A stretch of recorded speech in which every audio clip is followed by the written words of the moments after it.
Hey everybody, it's Christina from Redefine Creative, and I am back with another episode of Stamping for Scrapbookers. So this is a series that I do with my friends, Sarah, Caitlin, and Sandy, and our theme of stamps this month was critters. And so at first, I was a little intimidated, I'm going to be honest, because I don't have a whole lot of critter stamps. But I have this stamp set from the stamp market that I hadn't used yet, and it has the most adorable little bears on it. And so I decided to pull that out, and I have a coordinating set that goes with it that has those big like hello paper hugs on it. So I pulled that out to see if I could incorporate that as well. But I have this picture of Parker, and if you've been following along and you know how old Parker is now, you know that this is a pretty old picture. But he has the most like joyous look on his face, and it was actually one that was taken at, I think we were at Disneyland. And so I decided to go with that. And so I'm pulling in paper from a ton of different collections, which is one of my absolute favorite ways to create. So I have some close to my heart, which is the text paper. And then I backed that with some Paige Evans Horizon, which is the lime colored paper. And then I have some One Canoe 2 dark green in the very back layer. And that's from the Willow collection. And so then, of course, we can't have a layout without pulling out our Catherine Pooler ink. So I've used Lime Ricky to kind of tie everything together. And then I have two sheets of paper that I'm going to use in my layers, and they are both from Cocoa Vanilla Studio. And so we've kind of made the rounds of all the collections here in our papers. But what's amazing is all of these papers coordinate really well together.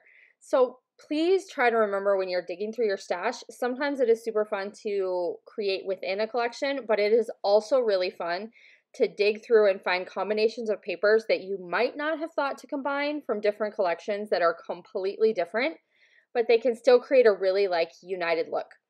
So as I am putting the layout together, I am thinking I want to use all of these stars kind of on a diagonal, and then I'm trying to get the bears in there, and it's just not working for me. So I go ahead and kind of work backwards and pull a bunch of those stars off so that I really just have my two kind of clusters. And then I also have all of my little bears. And so I took some Juniper Mist Catherine Pooler ink and stamped those little bears on white cardstock, and then I just fussy cut around them. And I left a little white edging. And I'm going to end up needing to stamp a bunch more as I start designing my layout. But I want my title to be a really big, bold title on this blue block, and it's going to say Huge Family Hugs. So I'm using this Chamel alphabet, and this particular foam alphabet is from the Never Grow Up collection, so we're getting another collection in there. And then I'm going to grab this Amy Tangerine foam thicker that says Family. So like I said, we are really making the rounds of collections on this particular layout. So then I decided this little space down at the bottom underneath my title would be perfect to put a little row of these bears. And so some of them are going to get glued flat, and some of them are going to get glued on dimensional adhesive to kind of sit along that border. And I'm loving how that looks, but it means that I need to stamp some extra little bears because I want to have a couple in different areas of my layout.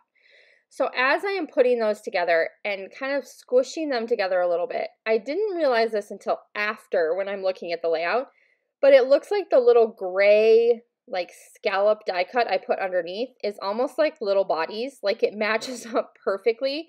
So it kind of makes my little bears look like those ones, you know, where you can pull them apart and there's all different size animals inside the little canister, like those little toys. It kind of makes it look like that. And so it looks really cute, but it was not at all intended to look that way. So then I went ahead and put two more little bears up by the top of my title, kind of peeking out from behind my photo. And then I decided it would be kind of fun to have a couple of them hanging upside down, kind of like you would a banner in that top right-hand corner. And it just kind of adds to the playful kind of vibe of the layout. So this is definitely a like little kid, fun, happy, playful layout. So then I went ahead and added my little clusters of stars, and those were all from the Cocoa Vanilla Studio Boys Rule ephemera pack. And then I've pulled out my like giant messy bucket of enamel dots and puffy sticker like leftovers. So if you watch me live over on Facebook, you see me pull out that bucket of craziness often. But I go ahead and find some little tiny lime green enamel dots, and then I've got some light turquoise and some dark blue. Like, I'm just kind of playing with adding those throughout all of my clusters just to have that little pop of color. Because there's not a ton of colors, I kind of stuck with the same like blues and greens throughout the entire layout. I do have a bunch of these little puffy stickers from Maggie Holmes, and so I'm going to pull some of the stars off of that sheet because they are perfect color-wise to match with everything. So that's another collection we've gotten in there. There were also a couple little phrase banners that I thought looked really cute, kind of nestled around my bears and my title. I'm going to add just a few little black Nuvo drops to each one of my clusters, just because I have the black and white picture and those couple of little black banners. And that is basically going to do it for this layout. So I hope you enjoyed seeing my process and how I incorporated some critter stamps into my scrapbooking page. Make sure you click down below to check out the other ladies and how they are using critter stamps in their scrapbooks today. And I'll see you guys soon. Bye, everybody.